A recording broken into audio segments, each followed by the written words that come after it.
Piece by piece, we built a little house. I wove buttercups around the door. Peter made a pathway with his shells. Soon we had a cozy home for the fairies.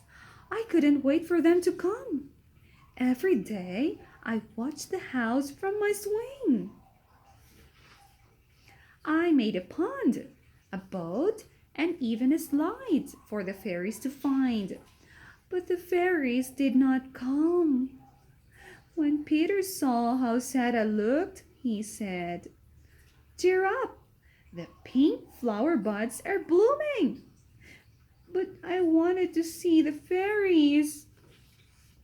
Suddenly, I had an idea. Maybe the fairies only come out at night, I said.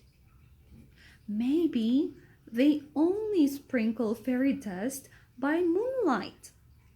I told Mommy and Daddy what I wanted to do. They let Peter and me camp out and keep watch for the fairies. That evening, Peter and I spread out our sleeping bags.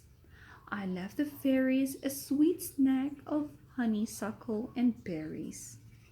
"Do you think they will come?" asked Peter.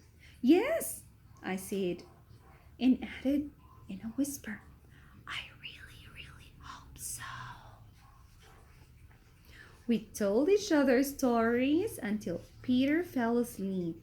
As the night got darker, I heard crickets and owls, but not a single fairy.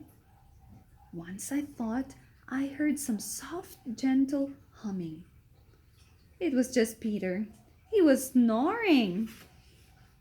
I did everything I could to stay awake. I looked up at the moon. I counted the stars, and I didn't want to miss the fairies. But as I counted the stars, my eyelids got heavy. I couldn't help it. I drifted off to sleep.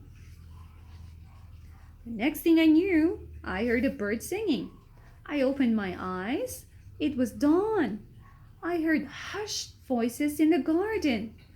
Mommy and Daddy were looking at something together. "How beautiful," they said. Mama, the rain. A water? Okay, wait a minute. Okay.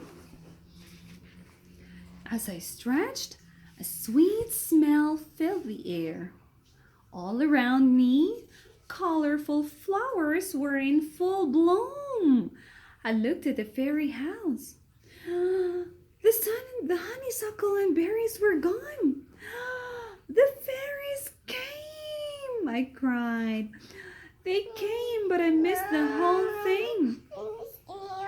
Peter started to sniffle. "Don't cry." "Look," I said. "Yes, honey, let's finish this, okay?"